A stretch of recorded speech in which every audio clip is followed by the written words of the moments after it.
Thank you very much. Very much appreciated.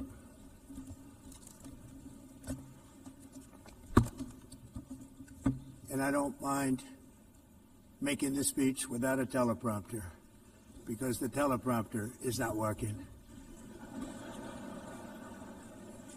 I feel very happy to be up here with you nevertheless, and that way you speak more from the heart. I can only say that whoever's operating this teleprompter is in big trouble.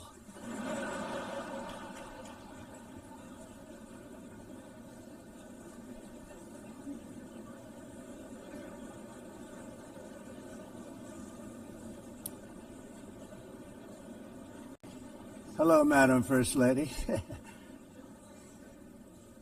Thank you very much for being here. And Madam President, Mr. Secretary General, First Lady of the United States, distinguished delegates, ambassadors, and world leaders. 6 years have passed since I last stood in this grand hall and addressed a world that was prosperous and at peace in my first term. Since that day, the guns of war have shattered the peace I forged on 2 continents. An era of calm and stability gave way to one of the great crises of our time. And here in the United States, 4 years of weakness, lawlessness, and radicalism under the last administration delivered our nation into a repeated set of disasters. 1 year ago, our country was in deep trouble, but today, just 8 months into my administration, we are the hottest country anywhere in the world, and there is no other country even close. America is blessed with the strongest economy, the strongest borders, the strongest military, the strongest friendships, and the strongest spirit of any nation on the face of the earth. This is indeed the golden age of America. We are rapidly reversing the economic calamity we inherited from the previous administration, including ruinous price increases and record-setting inflation like we've never had before. Under my leadership, energy costs are down, gasoline prices are down, grocery prices are down, mortgage rates are down, and inflation has been defeated. The only thing that's up is the stock market, which just hit a record high. In fact, it hit a record high 48 times in the last short period of time. Growth is surging, manufacturing is booming. The stock market, as I said, is doing better than it's ever done. And all of you in this room benefit by that. Almost everybody. And importantly, workers' wages are rising at the fastest pace in more than 60 years. And that's what it's all about, isn't it? In 4 years of President Biden, we had less than $1 trillion of new investment into the United States. In just 8 months since I took office, we have secured commitments and money already paid for $17 trillion. Think of it, 4 years, less than $1 trillion, 8 months, much more than $17 trillion is being invested in the United States, and it's now pouring in from all parts of the world. We've implemented the largest tax cuts in American history and the largest regulation cuts in American history, making this once and again the best country on earth to do business. And many of the people in this room are investing in America, and it's turned out to be an awfully good investment during this 8-month period. In my first term, I built the greatest economy in the history of the world. We had the best economy ever, history of the world. And I'm doing the same thing again, but this time it's actually much bigger and even better. The numbers far surpass my record-setting first term. On our southern border, we have successfully repelled a colossal invasion, and for the last 4 months, and that's 4 months in a row, the number of illegal aliens admitted and entering our country has been 0. Hard to believe. because if you look back just a year ago, it was millions and millions of people pouring in from all over the world, from prisons, from mental institutions, drug dealers. All over the world they came. They just poured into our country with the ridiculous open border policy of the Biden administration. Our message is very simple. If you come illegally into the United States, you're going to jail, or you're going back to where you came from, or perhaps even further than that. You know what that means. I want to thank the country of El Salvador for the successful and professional job they've done in receiving and jailing so many criminals that entered our country. And it was under the previous administration that the number became record-setting, and they're all being taken out. We have no choice. And other countries have no choice because other countries are in the exact same situation with immigration. It's destroying your country, and you have to do something about it. On the world stage, America is respected again like it has never been respected before. You think about 2 years ago, 3 years ago, 4 years ago, or 1 year ago, we were a laughingstock all over the world. At the NATO summit in June, virtually all NATO members formally committed to increase defense spending at my request from 2% to 5% of GDP, making our alliance far stronger and more powerful than it was ever before. In May, I traveled to the Middle East to visit my friends and rebuild our partnerships in the Gulf and those valued relationships with Saudi Arabia, Qatar, and the UAE, and other countries are now, I believe, closer than ever before. My administration has negotiated one historic trade deal after another, including with the United Kingdom, the European Union, Japan, South Korea, Vietnam, Indonesia, the Philippines, Malaysia, and many, many others.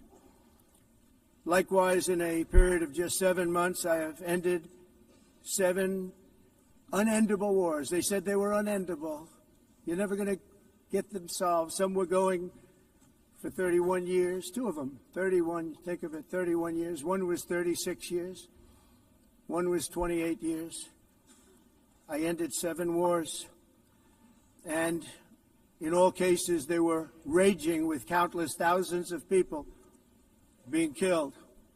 This includes Cambodia and Thailand, Kosovo and Serbia, the Congo and Rwanda, a vicious, violent war that was, Pakistan and India, Israel and Iran, Egypt and Ethiopia, and Armenia and Azerbaijan.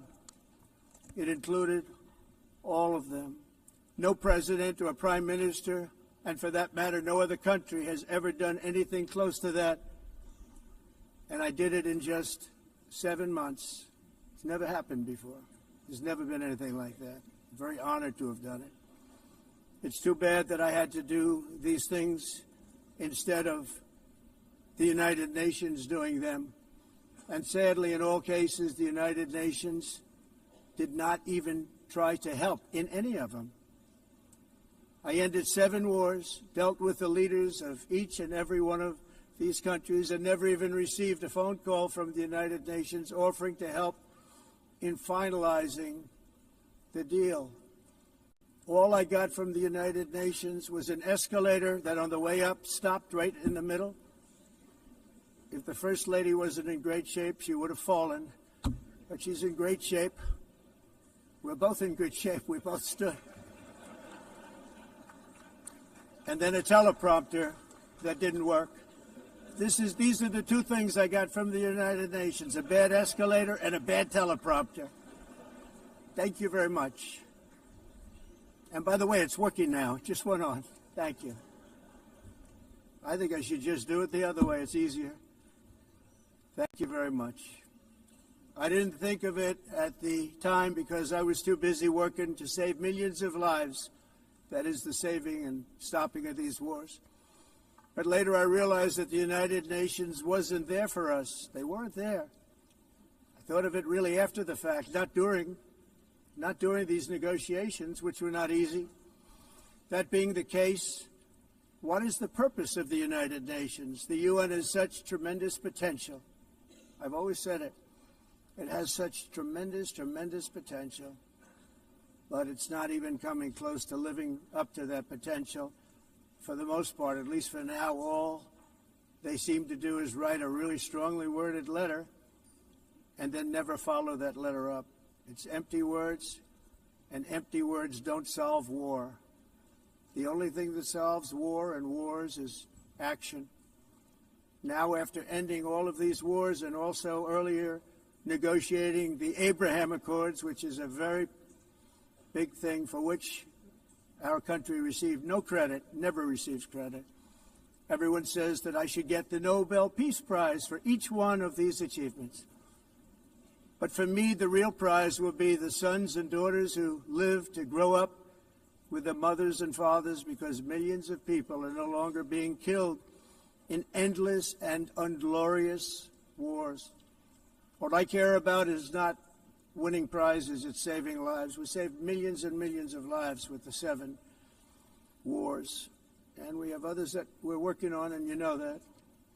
Many years ago, a very successful real estate developer in New York, known as Donald J. Trump, I bid on the renovation and rebuilding of this very United Nations complex. I remember it so well. I said at the time that I would do it for $500 million, rebuilding everything. It would be beautiful. I used to talk about, I'm going to give you marble floors. They're going to give you terrazzo. I'm going to give you the best of everything. You're going to have mahogany walls. They're going to give you plastic. But they decided to go in another direction, which was much more expensive at the time, and which actually produced a far inferior product. And I realized that they did not know what they were doing when it came to construction, and that their building concepts were so wrong, and the product that they were proposing to build was so bad and so costly. It was going to cost them a fortune. And I said, and wait till you see the overruns. Well, I turned out to be right. They had massive cost overruns and spent between $2 and $4 billion on the building and did not even get the marble floors that I promised them. You walk on terrazzo. Do you notice that? As far as I'm concerned, frankly, looking at the building and getting stuck on the escalator, they still haven't finished the job. They still haven't finished. That was years ago. The project was so corrupt that Congress actually asked me to testify before them on the tremendous waste of money, because it turned out that they had no idea what it was, but they knew it was anywhere between $2 and $4 billion as opposed to $500 million with a guarantee. But they had no idea, and I said it cost much more than $5 billion. Unfortunately, many things in the United Nations are happening just like that, but on an even much bigger scale, much, much bigger. Very sad to see. Whether the UN can manage to play a productive role, I've come here today to offer the hand of American leadership and friendship to any nation in this assembly that is willing to join us in forging a safer, more prosperous world. And it's a world that we'll be much happier with. A dramatically better future is within our reach. But to get there, we must reject the failed approaches of the past and work together to confront some of the greatest threats in history. There is no more serious danger to our planet today than the most powerful and destructive weapons ever devised by man, of which the United States, as you know, has many. Just as I did in my first term, I've made containing these threats a top priority, starting with the nation of Iran. My position is very simple. The world's #1 sponsor of terror can never be allowed to possess the most dangerous weapon. That's why, shortly after taking office, I sent the so-called Supreme Leader a letter making a generous offer. I extended a pledge of full cooperation in exchange for a suspension of Iran's nuclear program. The regime's answer was to continue their constant threats to their neighbors and U.S. interests throughout the region, and some great countries that are right nearby. Today, many of Iran's former military commanders, in fact, I can say almost all of them, are no longer with us. They're dead. And 3 months ago, in Operation Midnight Hammer, 7 American B-2 bombers dropped the 14 30,000-pound each bombs on Iran's key nuclear facilities, totally obliterating everything.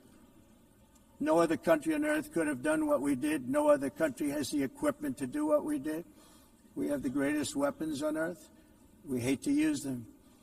But we did something that for 22 years people wanted to do. With Iran's nuclear enrichment capacity demolished, I immediately brokered an end to the 12-day war, as it's called, between Israel and Iran, with both sides agreeing to fight no longer. As everyone knows, I have also been deeply engaged in seeking a ceasefire in Gaza. Have to get that done. Have to get it done. Unfortunately, Hamas has repeatedly rejected reasonable offers to make peace. We can't forget October 7th, can we? Now, as if to encourage continued conflict, some of this body is seeking to unilaterally recognize a Palestinian state. The rewards would be too great for Hamas terrorists for their atrocities. This would be a reward for these horrible atrocities, including October 7th, even while they refuse to release the hostages or accept a ceasefire.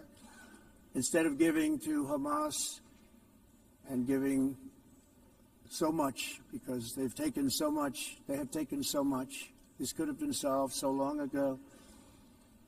But instead of giving in to Hamas's ransom demands, those who want peace should be united with one message: release the hostages now. Just release the hostages now.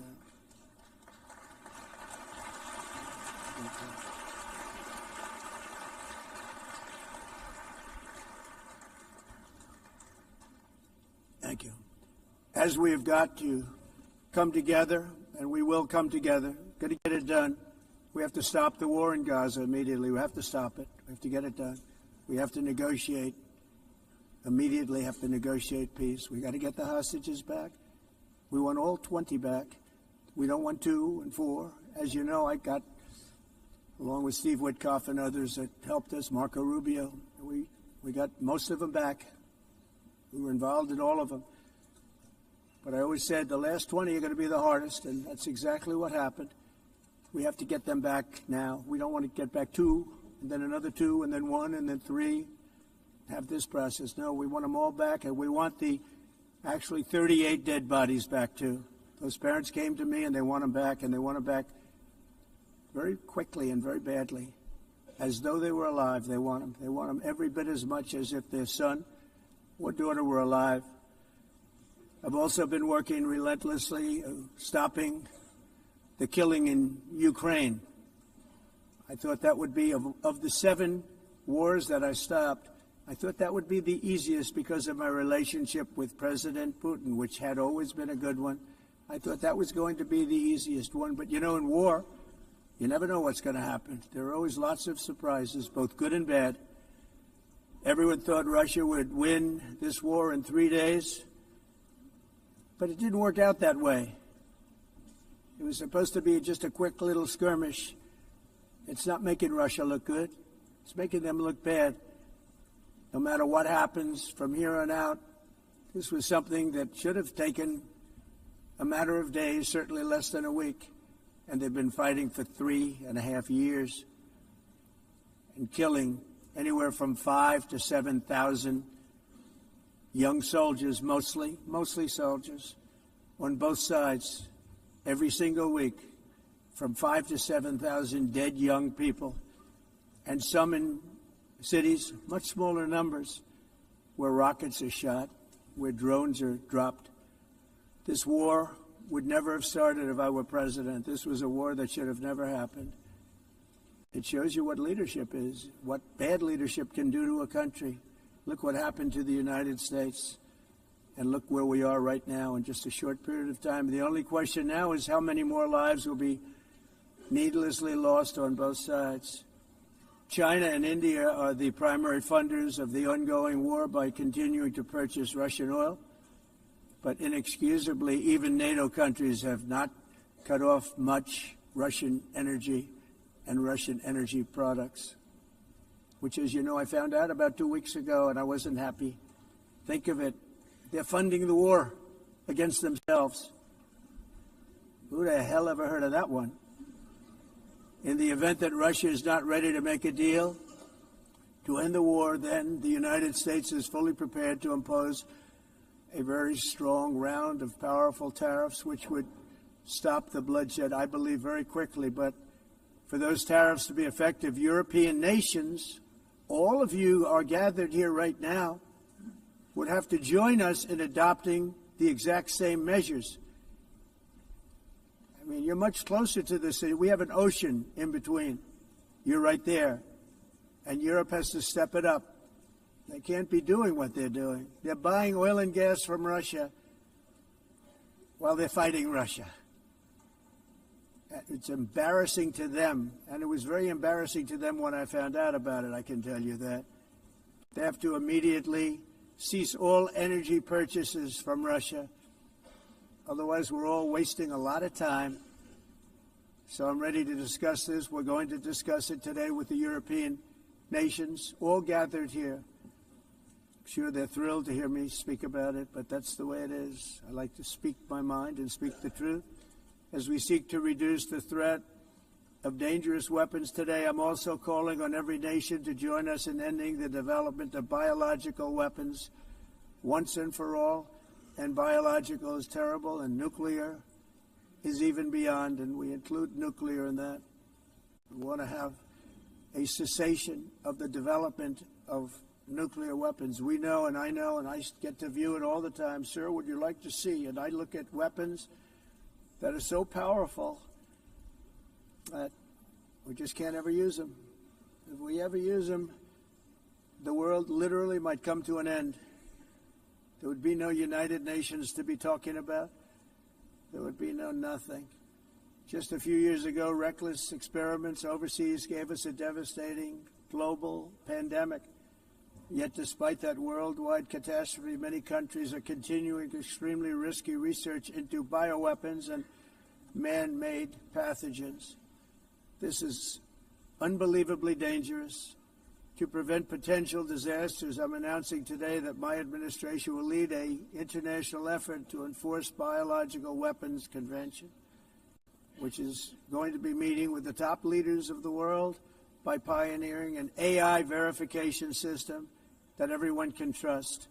Hopefully the UN can play a constructive role, and it will also be one of the early projects under AI. Let's see how good it is, because a lot of people are saying it could be one of the great things ever, but it also can be dangerous, but it can be put to tremendous use and tremendous good, and this would be an example of that. Not only is the UN not solving the problems it should, too often, it's actually creating new problems for us to solve. The best example is the number one political issue of our time, the crisis of uncontrolled migration. It's uncontrolled. Your countries are being ruined. The United Nations is funding an assault on Western countries and their borders.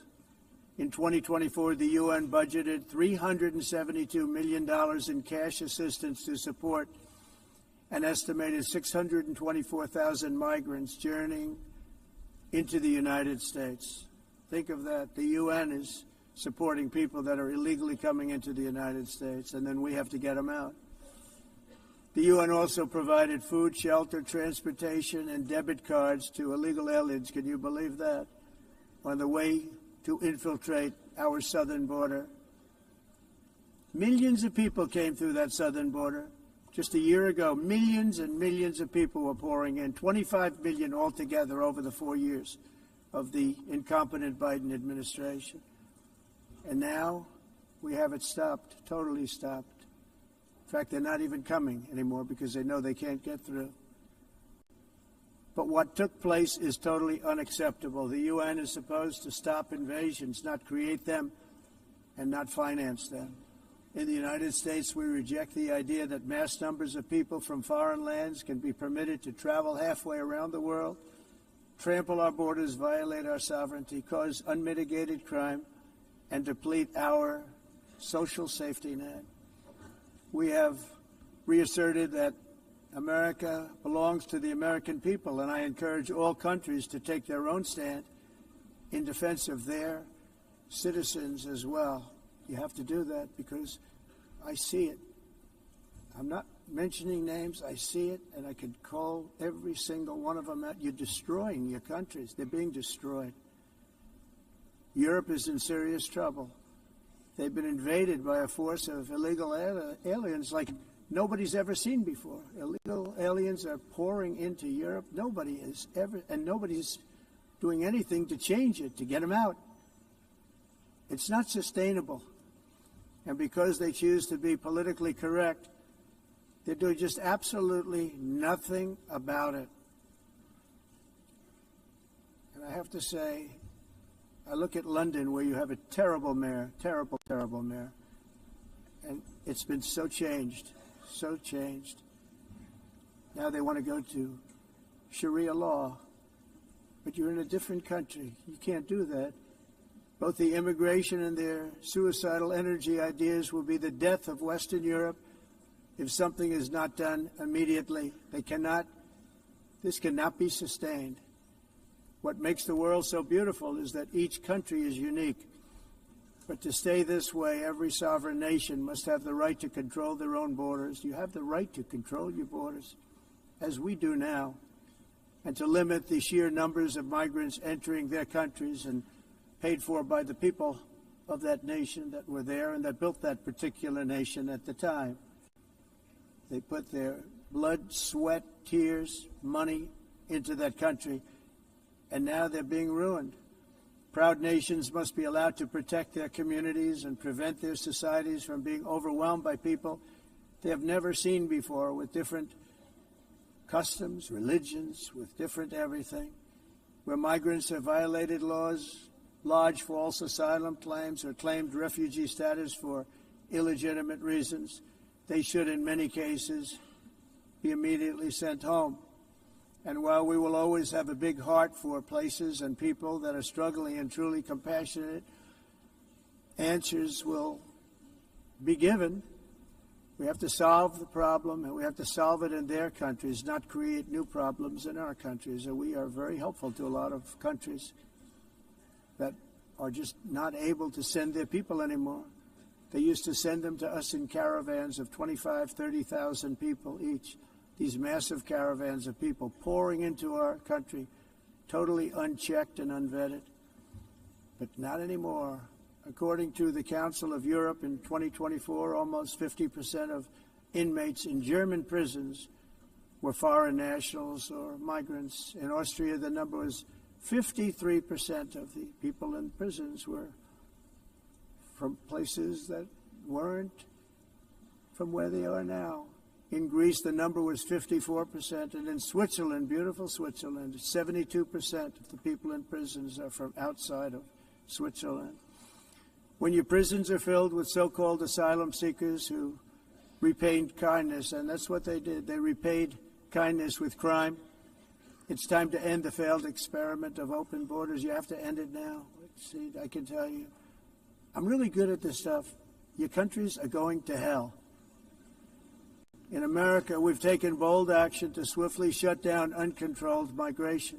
Once we started detaining and deporting everyone who crossed the border and removing illegal aliens from the United States, they simply stopped coming. They're not coming anymore. We're getting a lot of credit, but they're not coming anymore.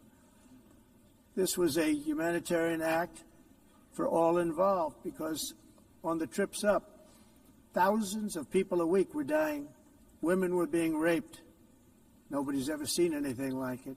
Raped, horribly beaten, raped. On the trip up, the journey up, it was a long walk. It was a long, arduous journey, indeed.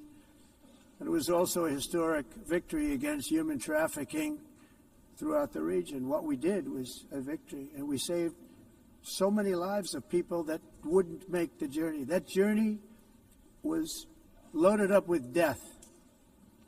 loaded up with death. Dead bodies all along the roads of jungles to get up. They go through jungles, they go through areas so hot you couldn't breathe. They were dying of suffocation, areas so hot that you couldn't breathe. Dead bodies all over. By them not coming, we're saving tremendous numbers of lives.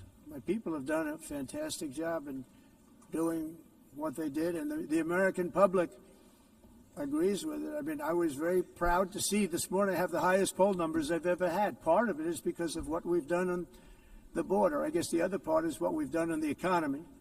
Joe Biden's policies empowered murderous gangs, human smugglers, child traffickers, drug cartels, and prisoners from all over the world. The previous administration also lost nearly 300,000 children. Think of that. They lost more than 300,000 children, little children, who were trafficked into the United States on the Biden watch, many of whom have been raped, exploited, and abused, and sold. Sold. Nobody talks about that. The fake news doesn't write about it. With many others, young children who are missing or dead.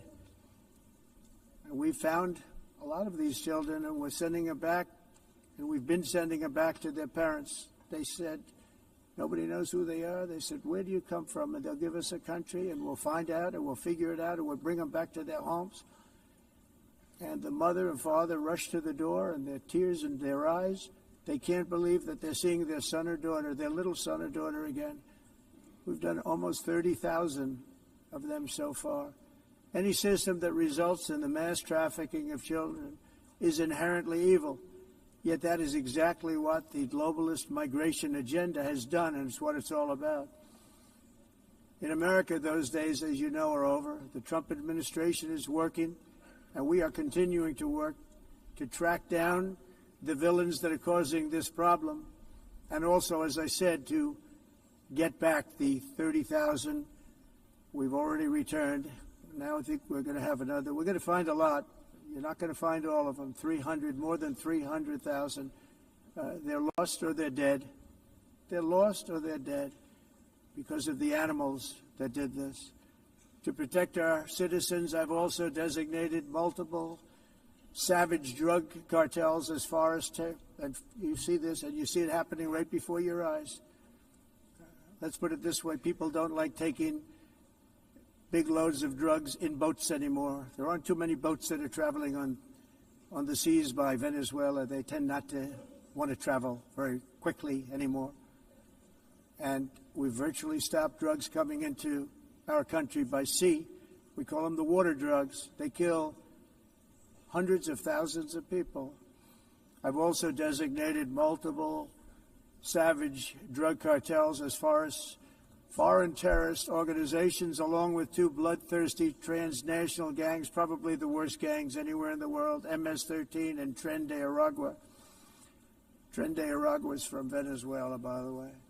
Such organizations torture, maim, mutilate, and murder with impunity. They're the enemies of all humanity. For this reason, we've recently begun using the supreme power of the United States military to destroy Venezuelan terrorists and trafficking networks led by Nicolas Maduro. To every terrorist thug smuggling poisonous drugs into the United States of America, please be warned that we will blow you out of existence. That's what we're doing. We have no choice. Can't let it happen. They're destroying. I believe we lost 300,000 people last year to drugs, 300,000. Fentanyl and other drugs. Each boat that we sink carries drugs that would kill more than 25,000 Americans. We will not let that happen. Energy is another area where the United States is now thriving like never before. We're getting rid of the falsely named renewables. By the way, they're a joke. They don't work. They're too expensive. They're not strong enough to fire up the plants that you need to make your country great. The wind doesn't blow. Those big windmills are so pathetic and so bad, so expensive to operate. And they have to be rebuilt all the time, and they start to rust and rot most expensive energy ever conceived, and it's actually energy. You're supposed to make money with energy, not lose money. You lose money, the governments have to subsidize. You can't put them out without massive subsidies. And most of them are built in China, and I give China a lot of credit. They build them, but they very few wind farms. So why is it that they build them and they send them all over the world, but they barely use them? You know what they use? Coal. They use gas. They use almost anything, but they don't like wind. But they sure as hell like selling the windmills. Europe, on the other hand, is a long way to go, with many countries being on the brink of destruction because of the green energy agenda. And I give a lot of credit to Germany. Germany was being led down a very sick path, both on immigration, by the way, and on energy. They were going green, and they were going bankrupt. And the new leadership came in, and they went back to where they were, with fossil fuel and with nuclear, which is good. It's now safe. You can do it properly. But they went back to where they were, and they opened up a lot of different plants, energy-producing plants, and they're doing well. I give Germany a lot of credit for that. They've said this is a disaster, what's happening. They were going all green. All green is all bankrupt. That's what it represents. And it's not politically correct. I'll be very badly criticized for saying it, but I'm here to tell the truth. I don't care. It doesn't matter to me. I'm in New York City. I'm feeling a lot safer. Crime, we're getting crime down. And by the way, speaking of crime, Washington, D.C. was the crime capital of America. Now it's after 12 days, it's a totally safe city. Everyone's going out to dinner. They're going out to restaurants. Your wife can walk down the middle of the street with or without you. Nothing's going to happen.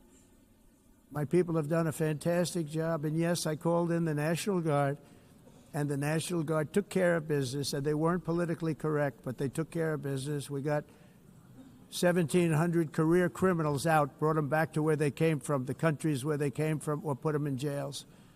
Washington, D.C. is now a totally safe city again, and I welcome you to come. In fact, we'll have dinner together at a local restaurant, and we'll be able to walk. We don't have to go by an armor-plated vehicle. We'll walk right over there from the White House. They've given up their powerful edge, a lot of the countries that we're talking about, in oil and gas, such as essentially closing the great North Sea oil. Oh, the North Sea, I know it so well. Aberdeen was the oil capital of Europe, and there's tremendous oil that hasn't been found in the North Sea, tremendous oil. And I was with the Prime Minister I respect and like a lot, and I said, you're sitting with the greatest asset. They essentially closed it by making it so highly taxed that no developer, no oil company can go there. They have tremendous oil left, and more importantly, they have tremendous oil that hasn't even been found yet.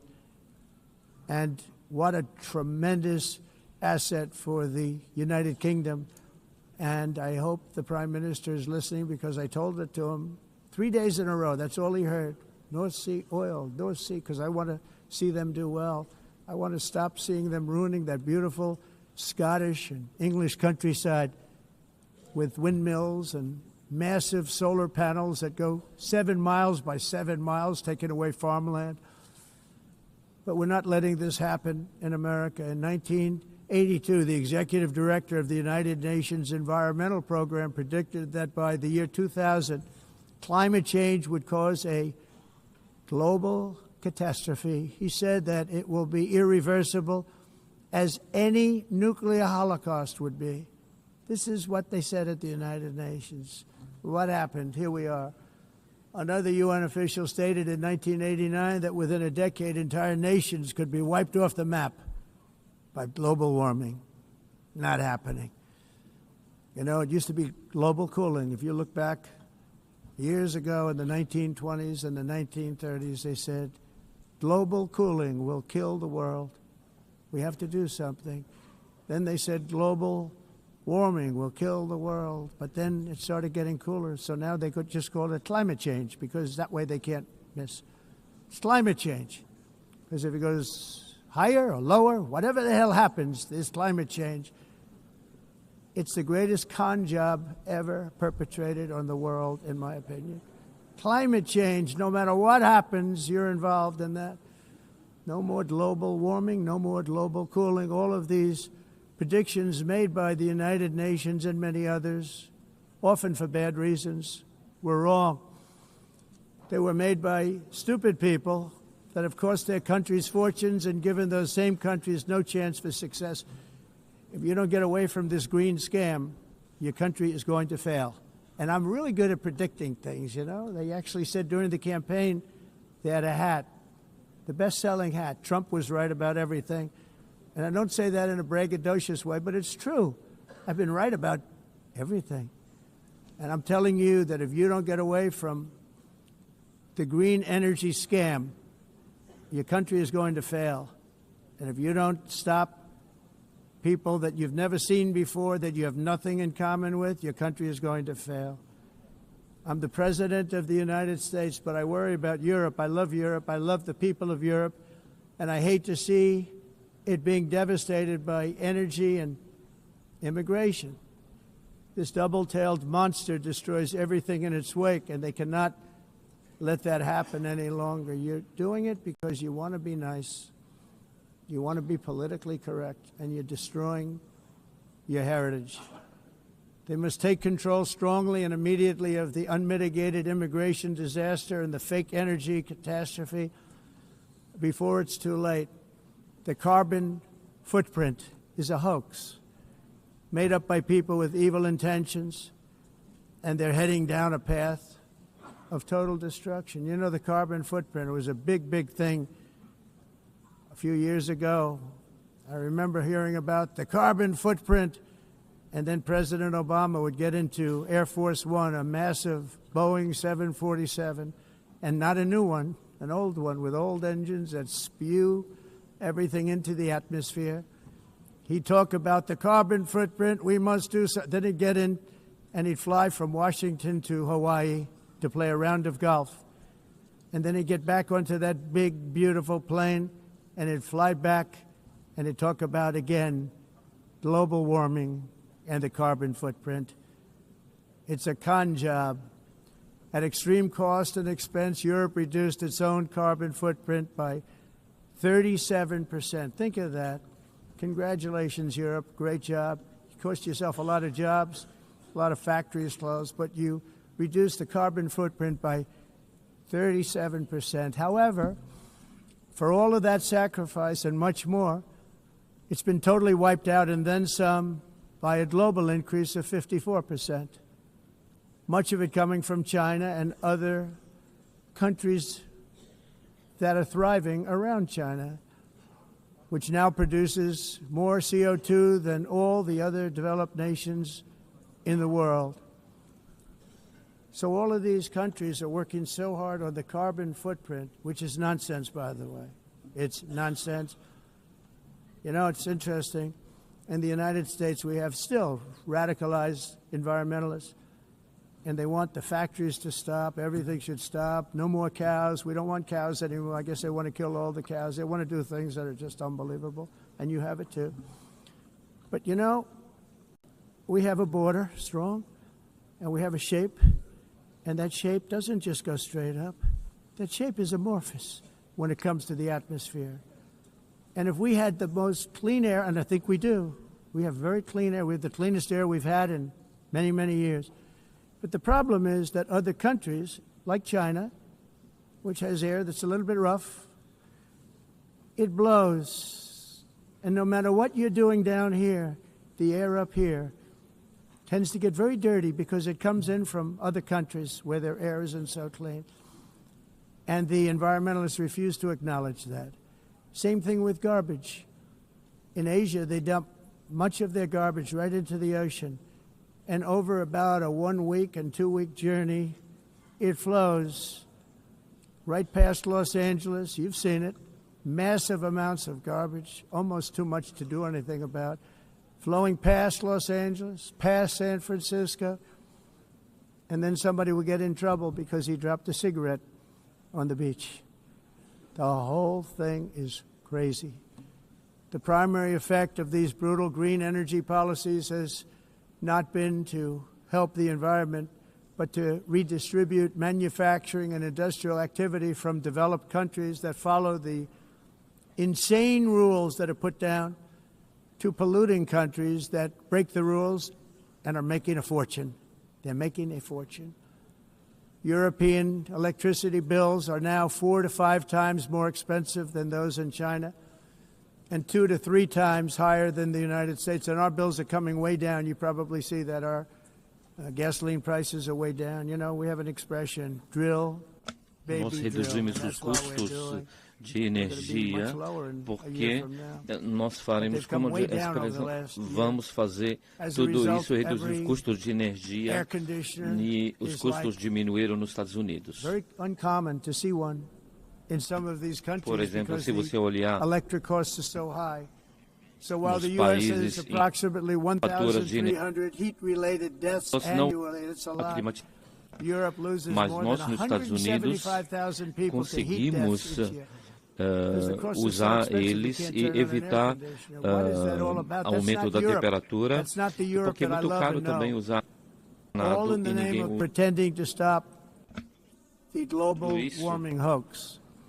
The entire globalist concept of asking successful industrialized nations to inflict pain on themselves and radically disrupt their entire societies must be rejected completely and totally, and it must be immediate. That's why in America I withdrew from the fake Paris Climate Accord, where, by the way, America was paying so much more than every country. Others weren't paying. China didn't have to pay until 2030. Russia was given an old standard that was easy to meet, a 1990 standard. But for the United States, we're supposed to pay like $1 trillion. And I said, this is another scam. The fact is, the United States has been taken advantage of by the world for many, many years, but not any longer, as you probably noticed. I unleashed massive energy production and signed historic executive orders to hunt for oil, but we don't have to do much hunting because we have the most oil of any nation anywhere, oil and gas in the world. And if you add coal, we have the most of any nation in the world. Clean, I call it clean, beautiful coal. You can do things today with coal that you couldn't have done 10 years ago, 15 years. So I have a little standing order in the White House. Never use the word coal, only use the words clean, beautiful coal. Sounds much better, doesn't it? But we stand ready to provide any country with abundant, affordable energy supplies if you need them, when most of you do. We're proudly exporting energy all over the world. We're now the largest exporter. In the United States, we want trade and robust commerce with all nations, everybody. We want to help nations. We're going to help nations. But it must also be fair and reciprocal. The challenge with trade is much the same with climate. The countries that followed the rules, all their factories have been plundered. It's really sad to watch. They've been broken. They've been broken by countries that broke the rules. That's why the United States is now applying tariffs to other countries, and much as these tariffs were for many years applied to us, uncontrollably applied to us. We've used tariffs as a defense mechanism under the Trump administration, including my first term, where hundreds of billions of dollars in tariffs were taken in. And by the way, we had the lowest inflation, and now we have very low inflation. The only thing different is that we have hundreds of billions of dollars flowing into our country. But this is how we will ensure that the system works for everyone and is sustainable into the future. We're also using tariffs to defend our sovereignty and security throughout the world, including against nations that have taken advantage of former U.S. administrations for decades, including the most corrupt, incompetent administration in history, the sleepy Joe Biden administration. Brazil now faces major tariffs in response to its unprecedented efforts to interfere in the rights and freedoms of our American citizens and others, with censorship, repression, weaponization, judicial corruption, and targeting of political critics in the United States. I have a little problem saying this because I must tell you, I was walking in and the leader of Brazil was walking out. We saw him and I saw him, he saw me, and we embraced. And then I'm saying, can you believe I'm going to be saying this in just 2 minutes? But we actually agreed that we would meet next week. We didn't have much time to talk, like about 20 seconds. They were in retrospect, I'm glad I waited because this thing didn't work out too well. But we did talk. We had a good talk, and we agreed to meet next week, if that's of interest. But he seemed like a very nice man, actually. He liked me, I liked him. But if you, and I only do business with people I like. When I don't like them, I don't like them. But we had, at least for about 39 seconds, we had excellent chemistry. It's a good sign. But also in the past, Brazil, can you believe this, unfairly tariffed our nation, but now because of our tariffs, we are hitting them back, and we're hitting them back very hard. As president, I will always defend our national sovereignty and the rights of American citizens. So I'm very sorry to say this, that Brazil is doing poorly and will continue to do poorly.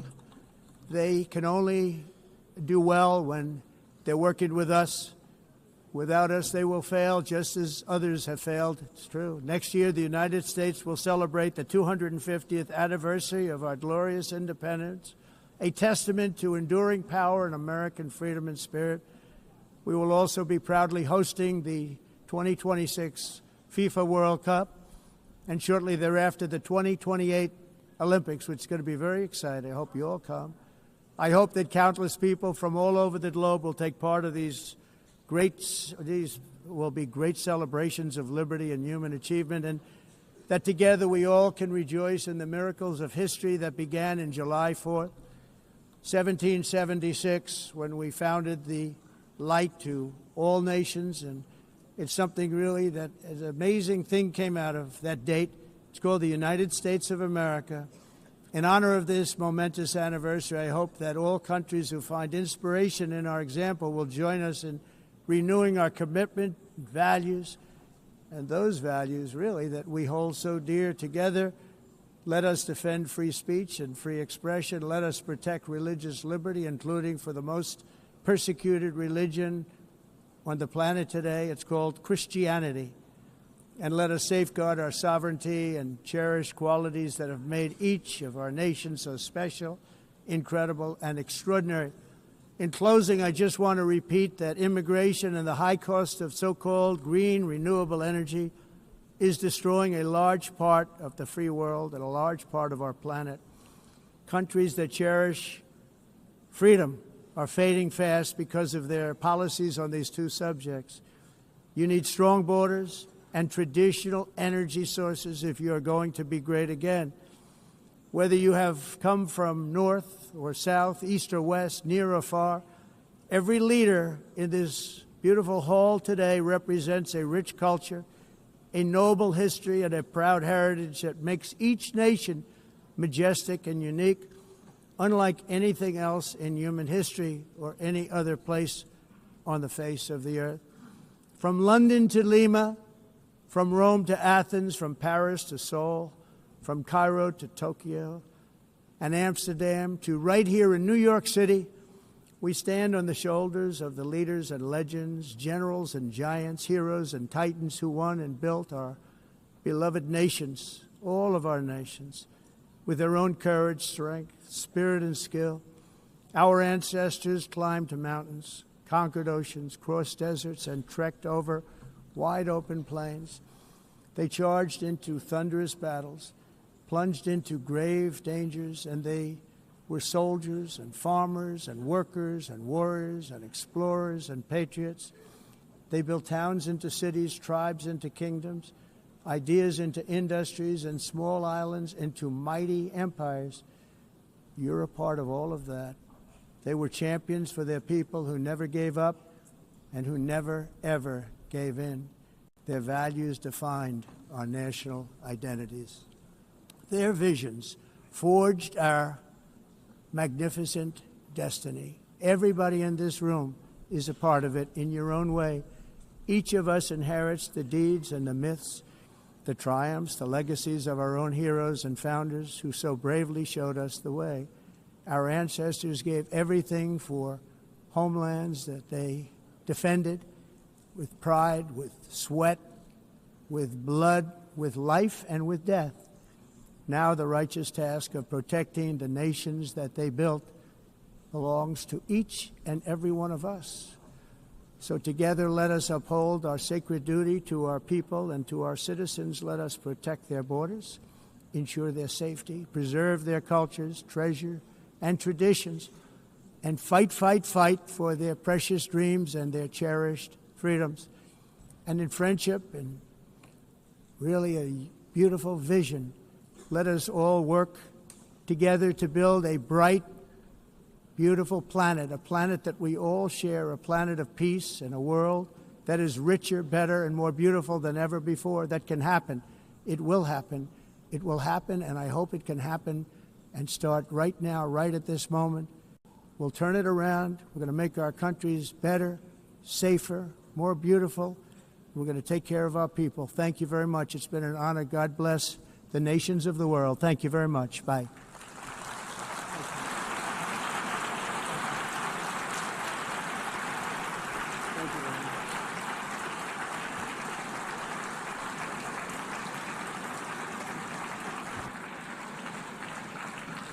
On behalf of the Assembly, I wish to thank the President of the United States,